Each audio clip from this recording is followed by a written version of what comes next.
Competition Chris Nicholl enjoys, as well as his cup final exploits. In his time at Southampton, he took the Saints to a semi-final and 3 quarter-finals in this competition, and on being appointed at Walsall on the morning of the first leg of this tie, saw his side promptly get a 2-1 victory over West Ham. It's a West Ham side that knows it's going to be tough. Tonight they're without Alvin Martin at the centre of the defence. Adrian Whitbread, formerly at Swindon, gets his first start. Matthew Rush has gone down with a virus tonight. Ian Bishop replaces him, and Tony Cottee is still suspended. Walsall, meanwhile, without the experienced Colin Gibson, who's injured, and Scott Houghton, who's cup-tied. Charlie Palmer returns to their defence, and David Mayhew to the midfield. Former Palace man Martin O'Connor is their skipper, and Kevin Wilson, over 150 league games for Chelsea, is a striker alongside the dangerous Kyle Lightbourne. Our referee tonight, John Holbrook from Ludlow. And where is there no building work going on these days around our football grounds? Here the old North Bank has gone, and a fine new stand rapidly is taking shape. They say it's going to be ready by Christmas. And a change of sport for the man with a moustache. Dedicated Hammers fan Graham Gooch. Good to see him here tonight.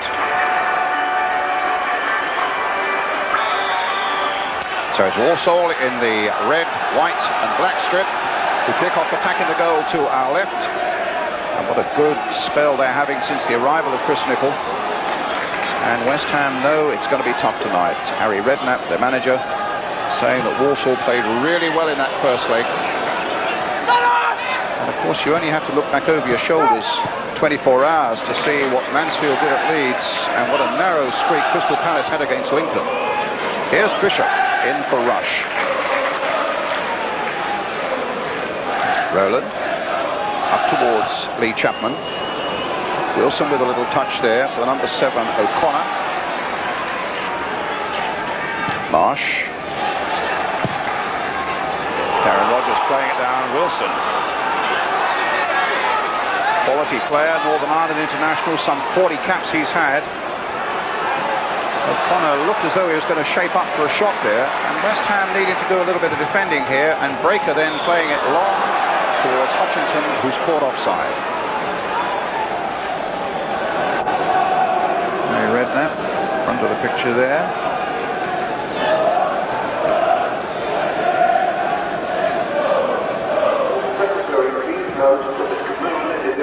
Again up to Lightbourne, who's got terrific pace about him. His pass cut out there by Bishop.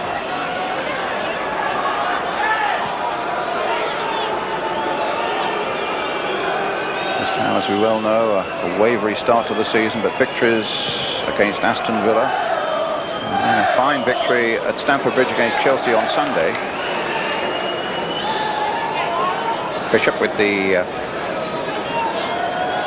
free kick. Rowland had made a run down the left for him, but it's instead with Moncur. A little chip in by him, took a deflection.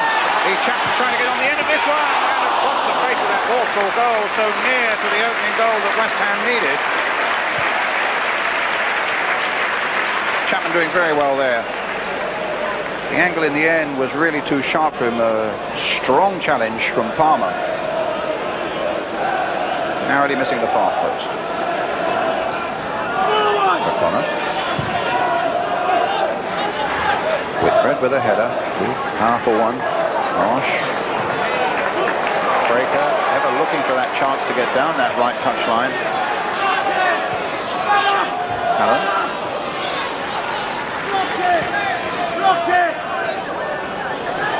Okay. Cross comes in. Chapman couldn't quite get the right angle on it. And it's a goal kick.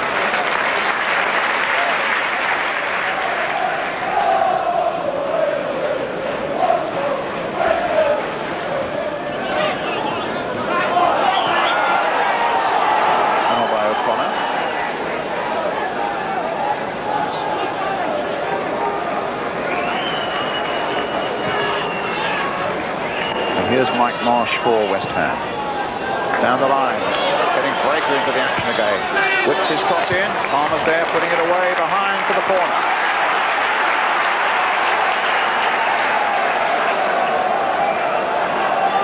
Moncur will take it. Marsh at the near post. Chapman also looking for that little flick on from the near post. Like that. Everybody waiting for somebody else. It was Hutchison who got there in the end. Rowland, who's got a terrific left foot on it. But also Watkins with a good clearance. Got up well for that one. Moncur just knocking it in again, and Martin Allen just over the top. One of West Ham's better moves, that one. Walsall have looked fairly confident and comfortable in defence for most of this first half. Moncur turning well here. Little cross in, and Martin Allen always likes to get into the box. That time the header was just too high. But the opportunities have been few and far between for West Ham so far. An outbreaker. Up goes Chapman, doing everything right, West Ham, until they get to the box, and they just can't find the pass or the bit of skill that's going to find a goal for them. Whitbread getting back very quickly under a lot of pressure from Lightbourne. In the last minute of the first half.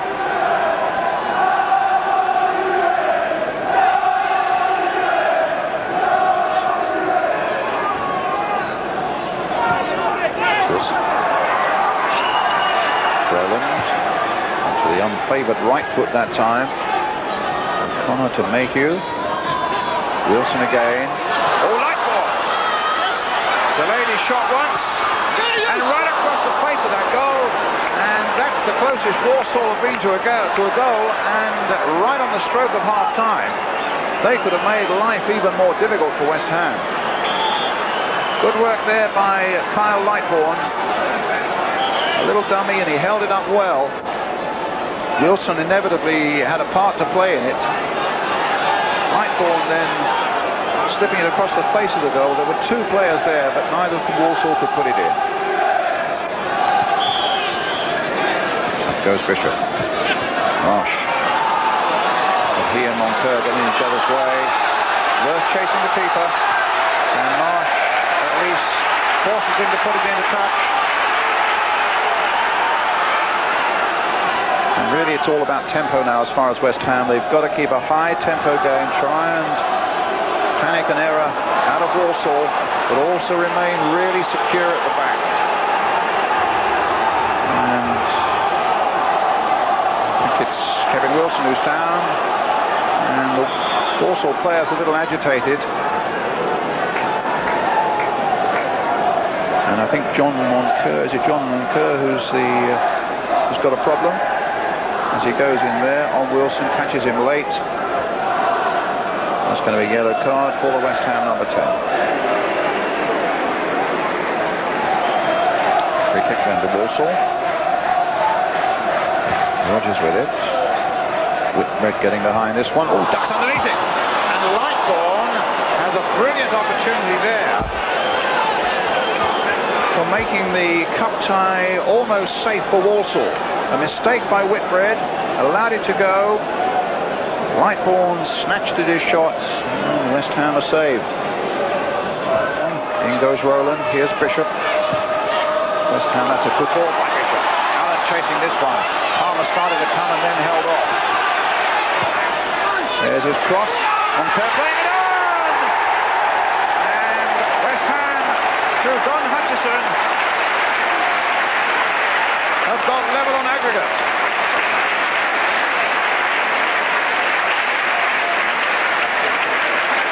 They've had a lot of pressure, but not really a cutting edge.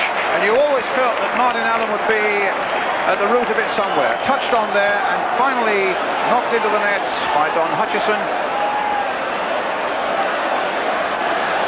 His contribution has been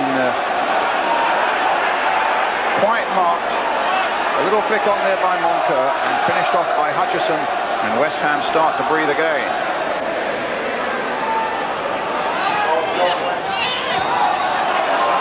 Hutchison, a little ball. Rowland trying to keep it going. Chapman getting involved as well. It'll come to Bishop with it. No. Lightbourne. O'Connor's down injured at the moment, but it's West Ham on the attack. with John Moncur. There's his cross. Hutchison, well, he didn't really get a firm touch on that one. Skated across that 6-yard area. Chapman couldn't quite get in on it on the far post. But they're beginning to make the odd half chance now, and this was perhaps a bit more than that. Good play by John Moncur. Turned his man beautifully, gets his cross in, but Hutchison didn't really get a firm touch on it with his head.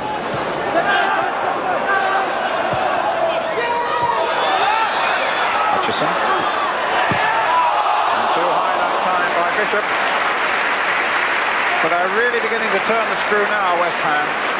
The last quarter of an hour or so, they've really started to carry this fight to Walsall. They've got the goal that mattered. They're looking now for a second one that would settle it without extra time. Bishop wide of the mark that time.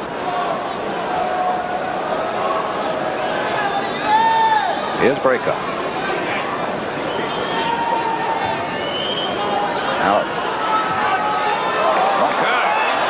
Oh, that's a lovely bit of play by Moncur. A terrific shot by him. And it went straight at the keeper.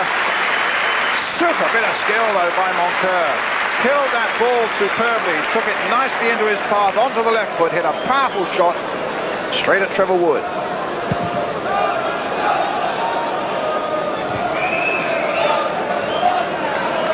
Wilson. Still everything hanging on this cup tie. The break is on again. O'Connor playing it in. Wilson couldn't quite get onto it. Mayhew! That was a great chance for Walsall. So within 30 seconds we could have had a goal at both ends. Good play here by Martin O'Connor. Plays it in. Wilson couldn't quite get to it. Mayhew hitting it over the crossbar. West Ham's goal kick.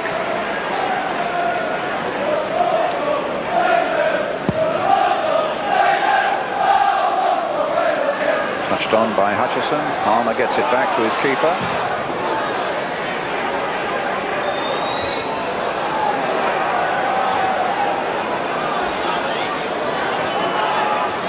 Rowland. Bishop. Rowland chasing. Chapman waiting in the middle there. It's a West Ham throw.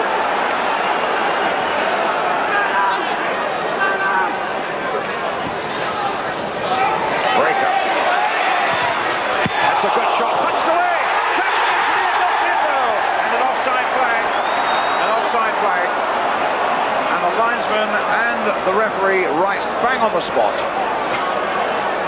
And my feeling is there might even have been 2 players offside. Terrific shot here by Breaker. Knocked away. You see Martin Allen plays it in, but he's clearly in an offside position. Steve Potts puts it away to touch.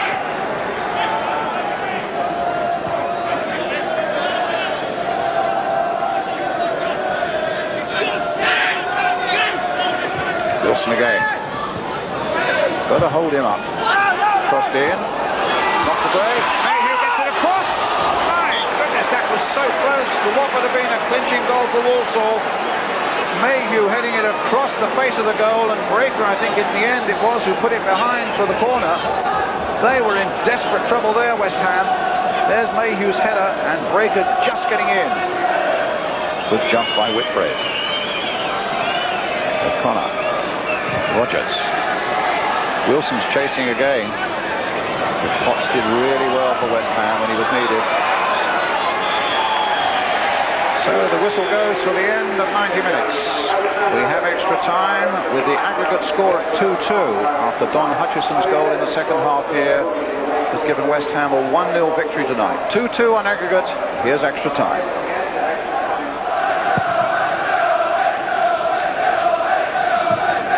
Breaker. Hutchison.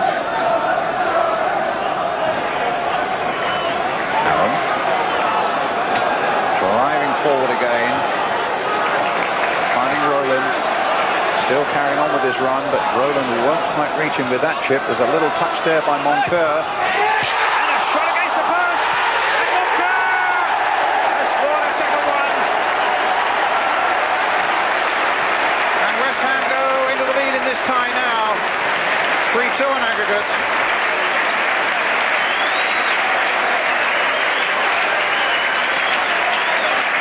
turned beautifully. Hutchison rattling the post. Moncur following it up. Beyond the dive of Wood. Well, he scored an important goal against Chelsea at the weekend. It's a really vital one here tonight. Nicol knows that one goal, at least at this stage, would still give them the chance of a penalty shootout. Goes Whitbread. Here's Marsh. I knew it was going to be tough, and it has been. Moncur's done well for West Ham, though.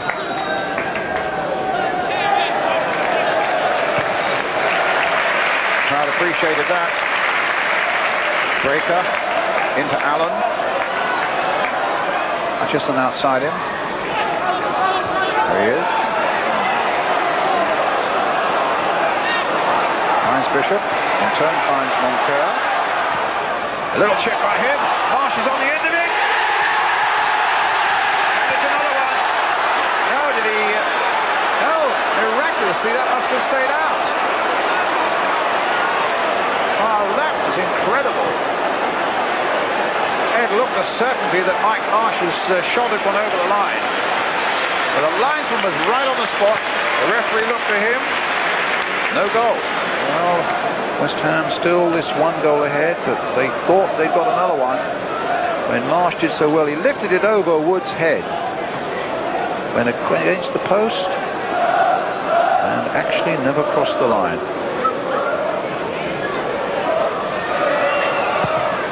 Rowland.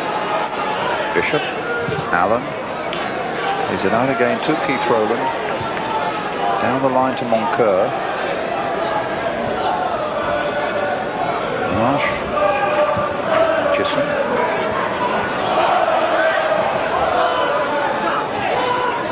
Hutchison's cross. Lee Chapman will get on the end of this one possibly. Oh, a great save by Wood from Moncur. Some unselfish play there by Chapman as well. He set Moncur up brilliantly for that one. Excellent goalkeeping by Trevor Wood.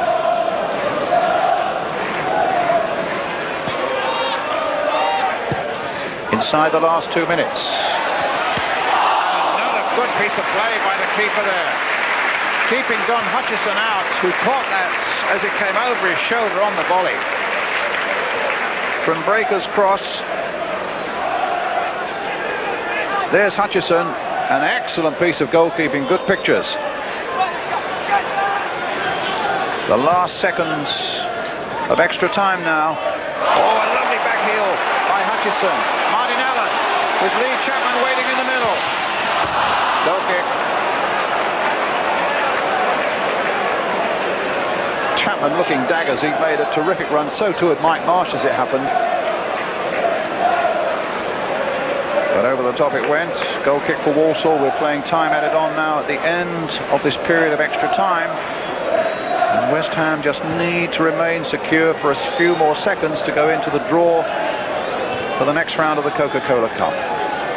Potts. Rowland.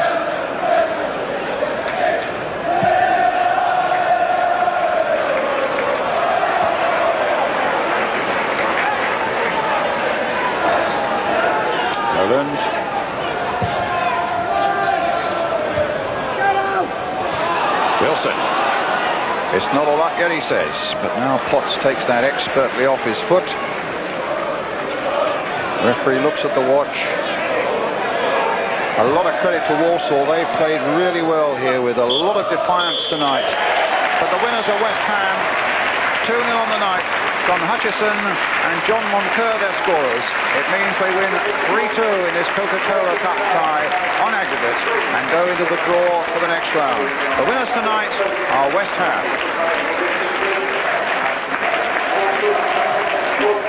You admitted before the game that you were edgy. Is that a reflection of how important the Coca-Cola Cup is to the Hammers? Oh, every game's important, though. You know, it's league games are very, very important. Coca-Cola Cup, FA Cup, all important. We want to stay in every competition. We want to win every game if we possibly can. So, yeah, they're not easy games. I think as a manager, these are the games. If you ask any manager, the games that you dread the most. You know, a Premier League side playing a lower division side. As I said before, I've been through it many times when I was at Bournemouth. You know, Man United, teams like Everton coming down to play us. You know, they're never easy. Look at last night. Look what happened to Leeds. We all dread that. You know, it's the worst possible games. These games are, without a doubt. You know, you've got everything to lose and nothing to win. But I thought we did very well tonight. I was delighted with the performance. West Ham through. Harry happy enough. But they made hard work of it. I think relieved is the word you can use sensed there. a bit of relief on him, I must say. Oh, I think so. I mean, they're going to extra time, Bob. Of course it's relief. And as he says, he knows how hard it all is, the lower division clubs. It could so easily, couldn't it, have been 3-1 on aggregate, because Walsall had such a good chance before the Hammers scored tonight. Well, the Hammers started off badly, I thought, and this was a chance here for Lightbourne. And this lad is from... is it Bermuda. Bermudan International, yeah. I think he is. He just pulled it totally. Well, I mean, he just cut right across the ball there, you know.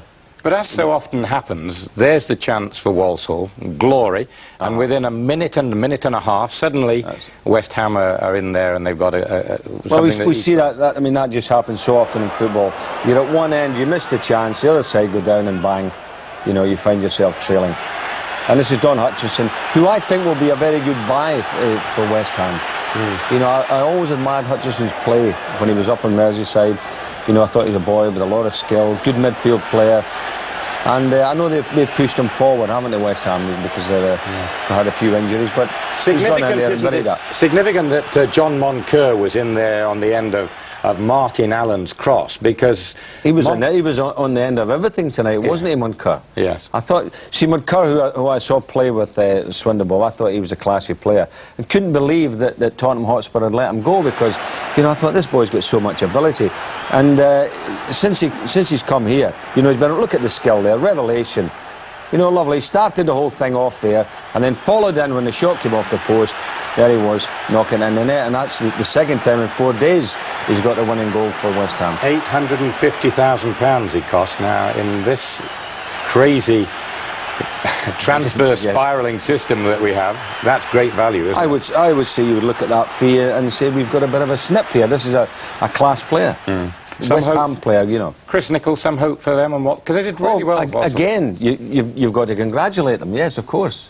Made a fight of it. Okay, Ian. Well, coming up next, a trip to the south coast to see if the famous Pompey chimes were ringing out in celebration of a famous cup victory over Everton from the Premiership. See you again shortly.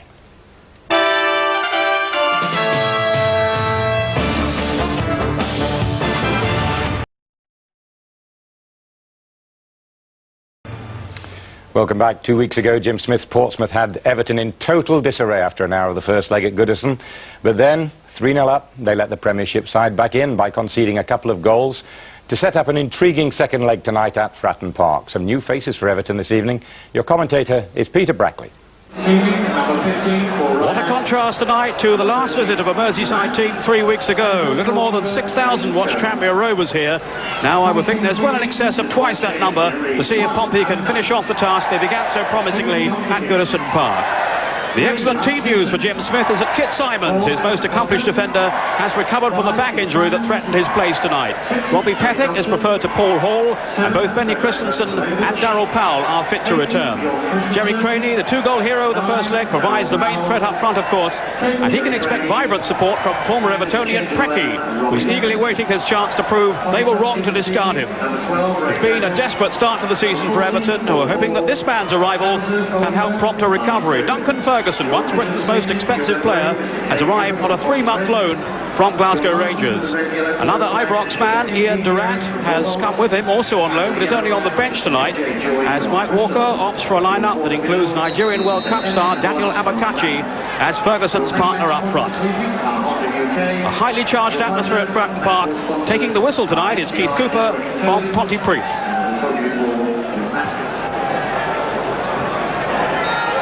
Everton then to kick off in a League Cup tie that's tipped Pompey's way from the first leg.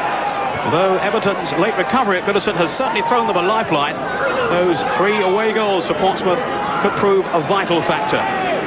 This is Ian Snowden.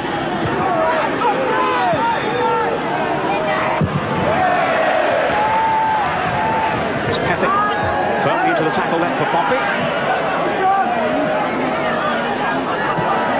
Laid off then by Abakachi.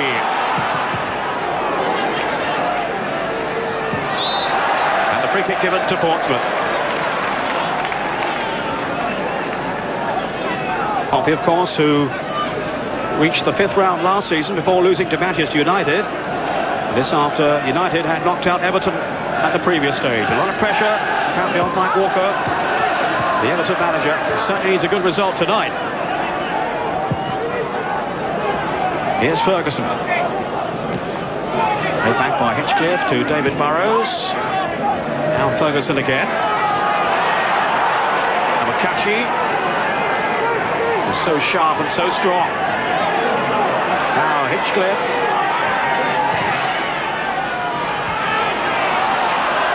It's Parkinson trying to force his way through it. Stewart with a shot that spins in, surely. Was it over the line? It's a corner. What an escape then for Portsmouth. Alan Knight scampering back and somehow managed to prevent the ball from going in, or did he? He was completely wrong-footed then and somehow kept it out. Tremendous save that by Knight. How did he get back? Satways with the corner. Really bright opening here by Everton. There's some pushing penalised by Keith Cooper. The Everton players appealing in vain that the ball had crossed the line. Not easy to see from my angle here. It certainly spun off the defender Gittins. Tremendous reactions by Alan Knight.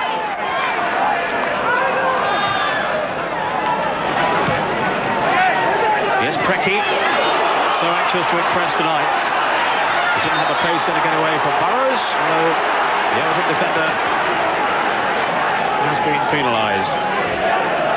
Preki, who started only 9 games for Everton last season, he was on the bench a lot as well. Never felt he really had the chance to show what he could do. Christensen with the free kick.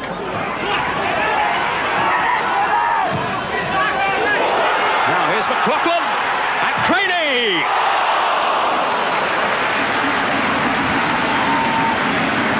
An excellent move then by Portsmouth and Jerry Craney. Almost finished off in style. McLaughlin, who pulled it back intelligently into his path. Now that's how close it was then. Simons almost got a foot to it as well. Abakachi. By Samways.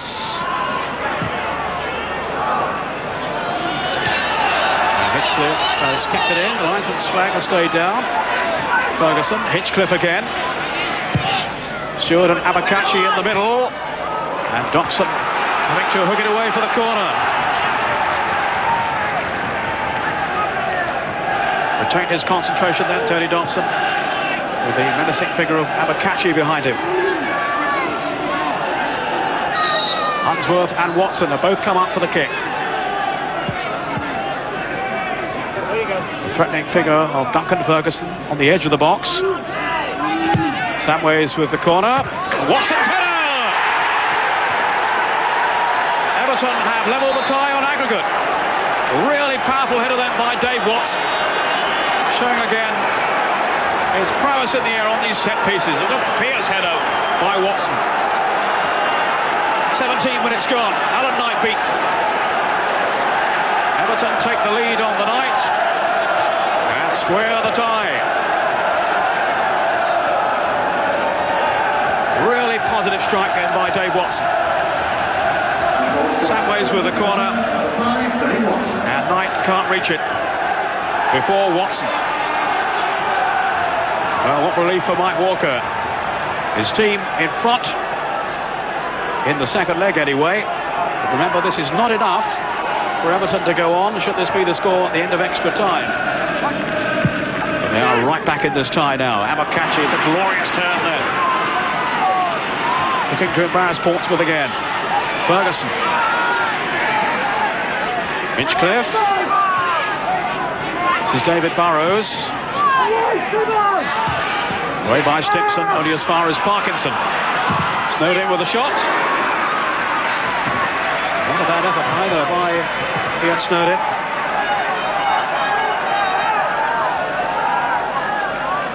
Hasn't scored yet for Everton this season, but then not too many of them have. That was not far away. Unsworth. Amokachi. Unsworth has continued his run through. In goes Amokachi again. Now Unsworth. Great save by Knight. David Unsworth, who linked up so well with his teammates there. And it was Knight to rescue his team once again. Amokachi, his sheer strength took him through then. Unsworth trying to guard it beyond Alan Knight. Unsworth has stayed up for the corner. That was Ferguson climbing high. All Knight's in trouble. Hinchcliffe now.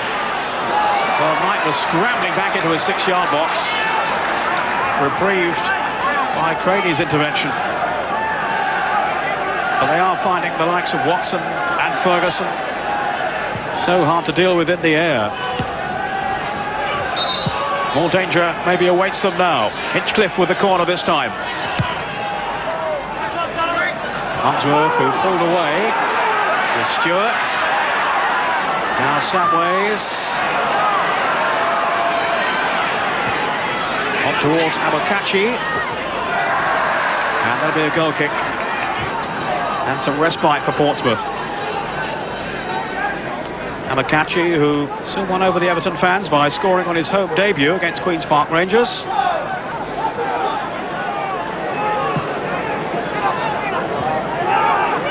Away by Simons. A good positive jump though by Snowden. Now Amokachi's clear. Good save by Knight. Well, that's 3 occasions in this first half that Alan Knight has saved his team. Couldn't do anything about Dave Watson's header. But Amokachi, well, surely was favourite to score then.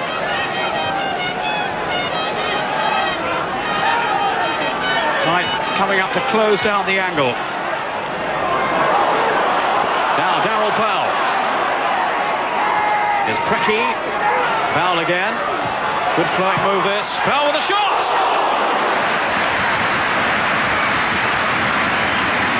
Well, some really cohesive approach play then by Portsmouth. Darryl Powell very close then to finding an equaliser on the night.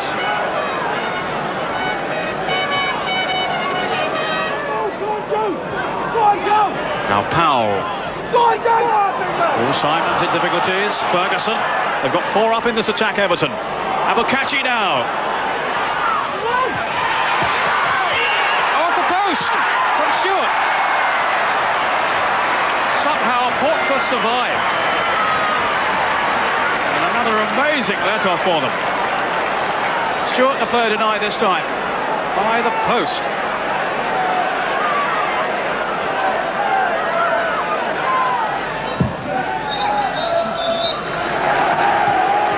Time whistle to signal Everton's re-emergence in this League Cup tie. The goal from Dave Watson, bringing them right back into it to level the aggregate scores at 3-3, and certainly but for Alan Knight, Everton could easily have scored further goals. Half-time at Pratton Park, Portsmouth 0, Everton 1.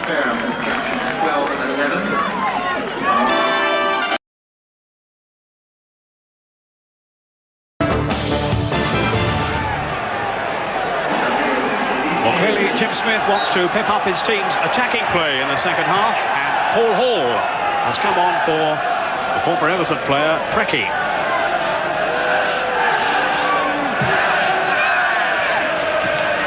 Portsmouth, who've had only 1 win at home in the league so far this season, and that on the opening day of the season.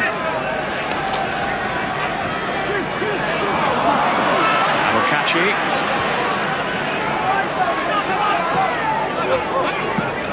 By Stewart. Taking over then from Amokachi. Ferguson had made an angle run, hoping to set up some space for him. This is Craney. Now Stimpson. Certainly big roar from the crowd when Hall's name was introduced by the public address. It's quite a favourite here. It can be inconsistent. Here's Christensen with the shot. And Southall nonchalantly watches it sail over the bar. Christensen, who scored in the first leg, as did the other man in the picture there, Vinnie Samways.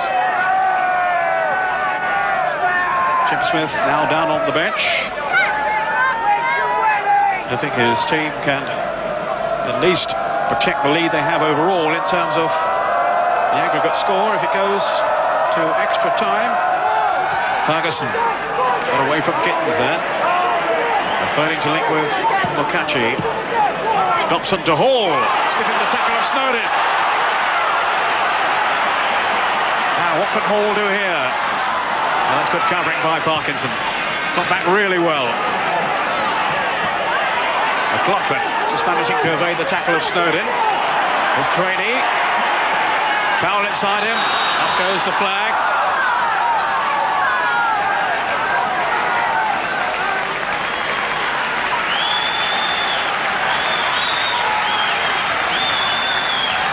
But the Pompey fans beginning now to warm to their team's task.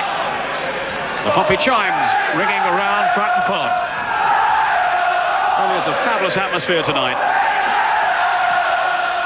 And a cup tie that's really on a knife edge. Stimson just got the better then of Stewart. Here's Snowden. Parkinson. Ticket fierce cup tie. It's Stewart now for Everton. Samways turning it on for Burrows. Really good vision then by Vinnie Samways. And it's Gittins away for the corner. Take it quickly. Hinchcliffe. Simons and Watson. And the shot. Oh, Ferguson. And again, the reflexes of Alan Knight. Another spectacular stop. Ferguson this time hitting it first time on the volley. Pompey had some more defending to do now. It'll be Samways with the corner.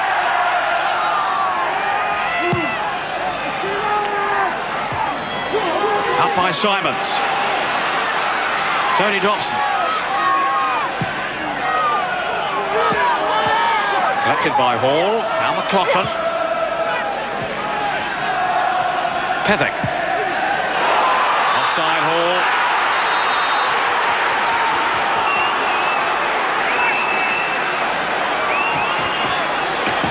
Indignation being displayed by the Portsmouth fans and by Jim Smith down below me, but I'm sorry, Jim, you can't see any better than I can from here, and I can't tell. It's a poor header there by Dobson. They might get punished.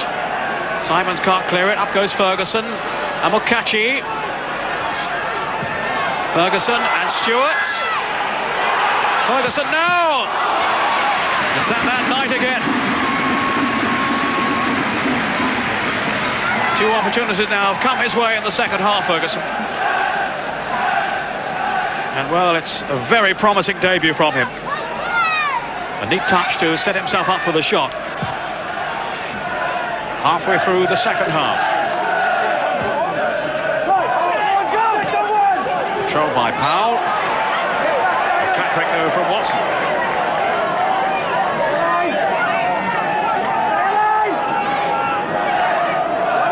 Alan McLaughlin. This is Christensen. Trying to lose Samways. He's found Hall. Away from Stewart's tackle. Trying to curl it in the corner. Always going wide though. And the wily old fox, Neville Southall, will tell you he had it covered anyway. Typically tantalising run by Hall. Can't quite deliver the finish though.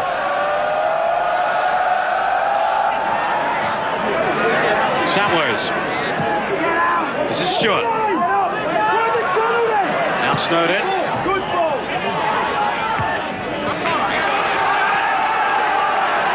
Dobson's header. Stewart. Goes Parkinson now. Amokachi. Good efforts.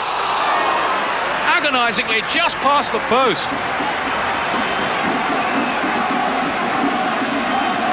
Well, he grows in stature with every passing minute, this fellow.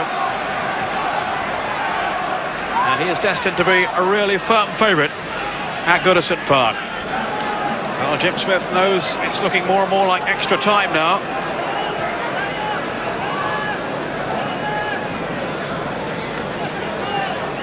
Mike Walker, well, he's seen his team show commendable commitment tonight.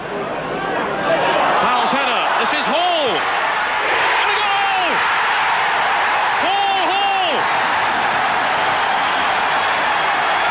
The final minute. And Portsmouth are back in front. 1-1 on the night. 4-3. They lead on aggregate. And scenes of wild emotion now around Fratton Park. They've had so few opportunities tonight. And Paul Hall, who's been a revelation in the second half, with his pace and his jinking runs, has embarrassed Neville Southall through his legs. An important header won then by Powell. And the finish didn't look to be clinical enough by Hall.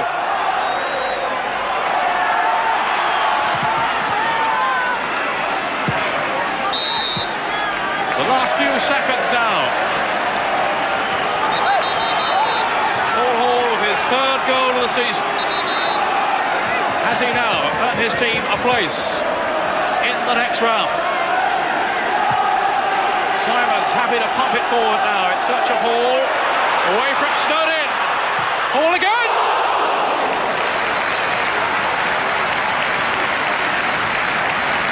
Well, what a second half he has had. Just over the top. Everton now want to make a very, very late substitution. Paul Rideout coming on to replace Andy Hinchcliffe. Pompey, well, they'll just have to batten down the hatches now. Rideout back on duty after injury. Left on the bench because of the arrival of Ferguson. Well, that's it! Portsmouth had done it! Paul Hill is the hero. Everton had a number of chances and certainly seemed on top. They had the goal from Dave Watson, some outstanding saves by Alan Knight. And right at the last, Portsmouth had clinched it. Everton remain without a win this season. Their anguish continues. Celebrations at Fratton Park for Portsmouth. And for the match winner, Paul Hall. 1-1 on the night. But Pompey the winners by 4 goals to 3.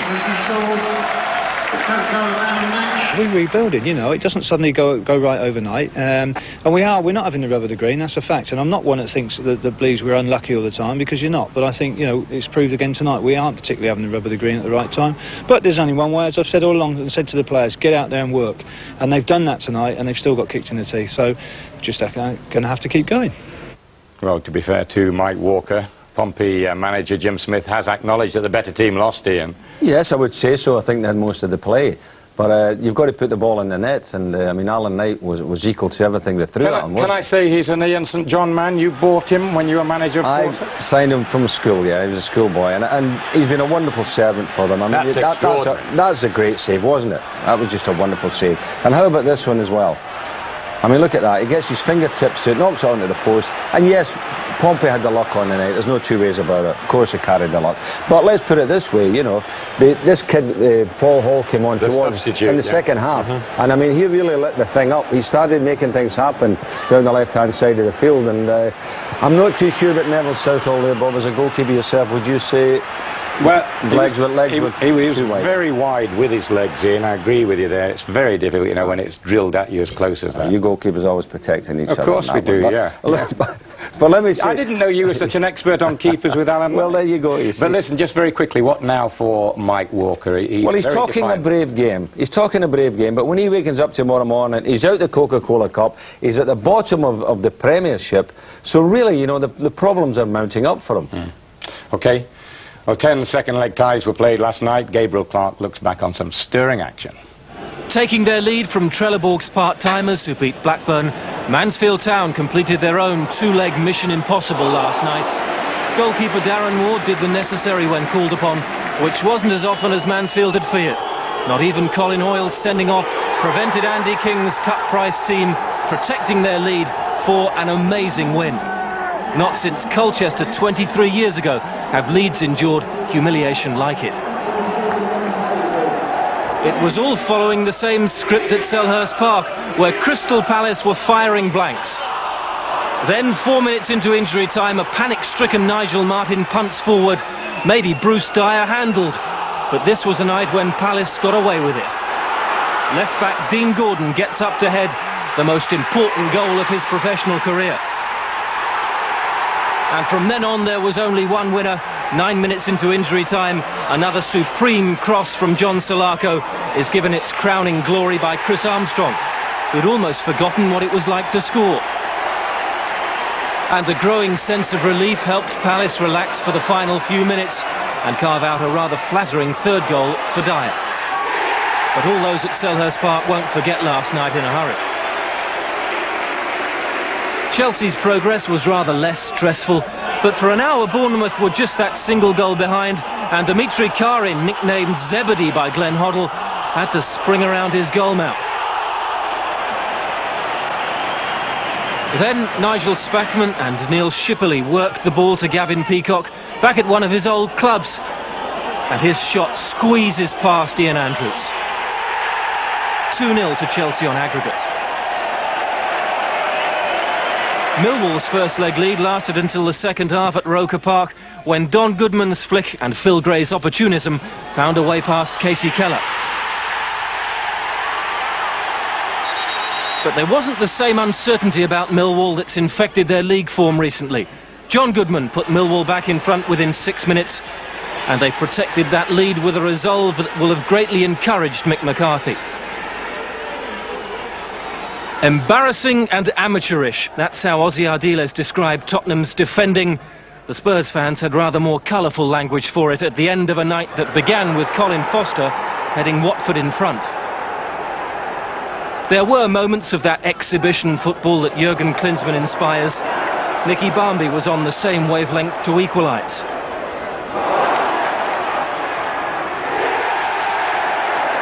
But for every bit of magic at one end, there seemed to be two mistakes at the other, especially when Spurs play at White Hart Lane. Early in the second half, another corner causes the sort of confusion it really had no right to. And after Ian Walker's excellent save, Lee Nogan pulls the aggregate score back to 7-5. Watford blew any chance they might have had with some sorry defending of their own. In swoops Barmby, and up in support, Klinsmann's fourth over the two legs and 11th of the season is pure class. If only they were half as confident defending. It's as easy as 1, 2, 3 for Watford and Nogan. In a competition which represents Spurs' season, they're through to the third round, but the patience on the terraces and maybe in the boardroom is wearing very thin. Yes, my word, they can thank Jurgen Klinsmann for 11 goals in 10 games. Thank goodness they're going in from him. I'll tell you, I mean, it is incredible, isn't it? I mean, but his skill, he made one goal, scored another goal. I mean, it really is worth the money going to see him. Because he does say it's unacceptable, that sort of defending. Yeah, it's unacceptable, of course it is, you know, and I think he had him back for extra training, didn't he? Did. But yeah, but I hope he didn't take Klinsmann, because I think Klinsmann shouldn't mix with him too much. He might be demoralising those defenders there, you know, in training. OK, still to come after the break, a roundup of some of this evening's other second-leg ties, including another big shock.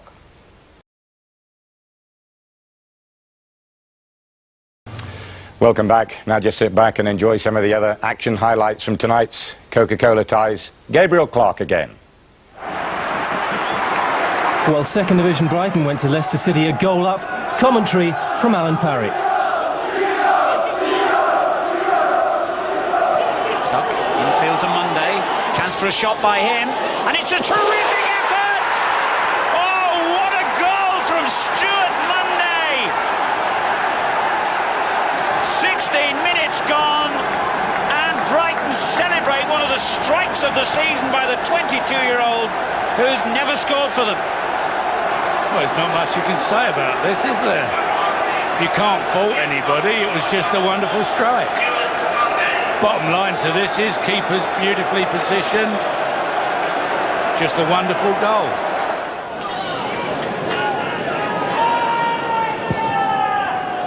Free kick played in towards Roberts. There's a good back header. And then the shot by Jochin. So close to bringing Leicester level on the night. Instant reaction from Julian Jochin and from the goalkeeper.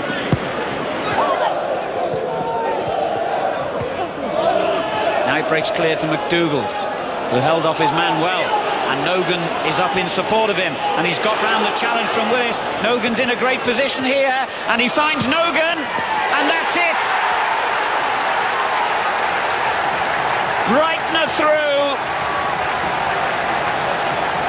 And they fully deserve it. And Nogan, remarkably, has scored his 5th goal in the competition already. What a lovely goal as well, wasn't it? On the break. That's a beautiful side foot finish as well. 3 minutes from the end, Jimmy Case has already been booked, took too long taking a corner, out came the red card, so a sad and avoidable end to the night for the league's oldest professional. He looks like missing the 3rd round.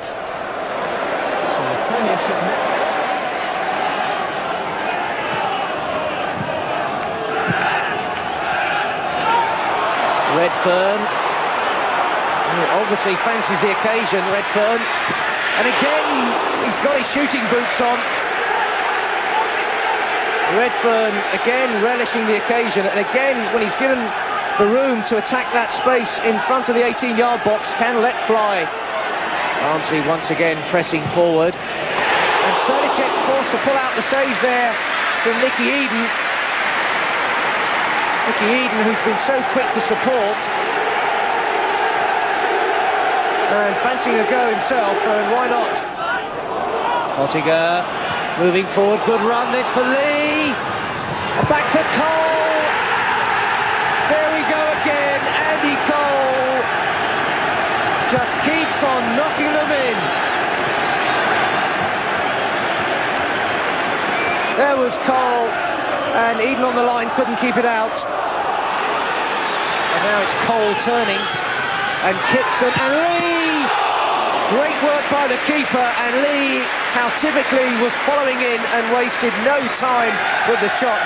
Cole, a tricky turn. Kitson was there, but it ran further for Lee, and he placed it, and Watson shot up a hand.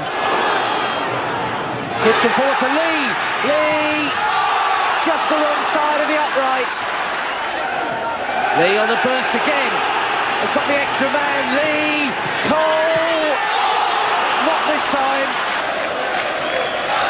Cole quite taken in his stride as he might have wanted.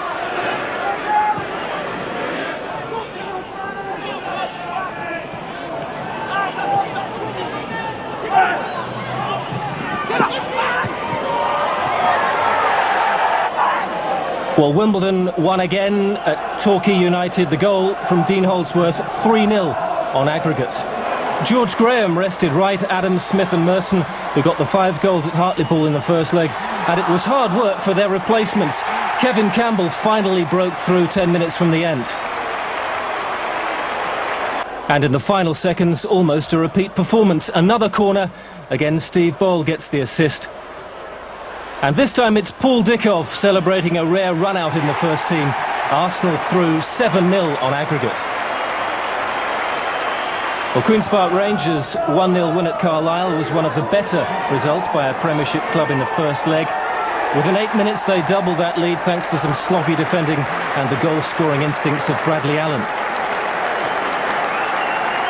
Well, Carlisle, who lead the 3rd division, did have their moments, but only after the tie was well beyond them. Andy Impey's dummy baffles Simon Davey. Down goes Trevor Sinclair, no doubt about the penalty. Clive Wilson knocks it in, and smooth as you like, Rangers are into round 3.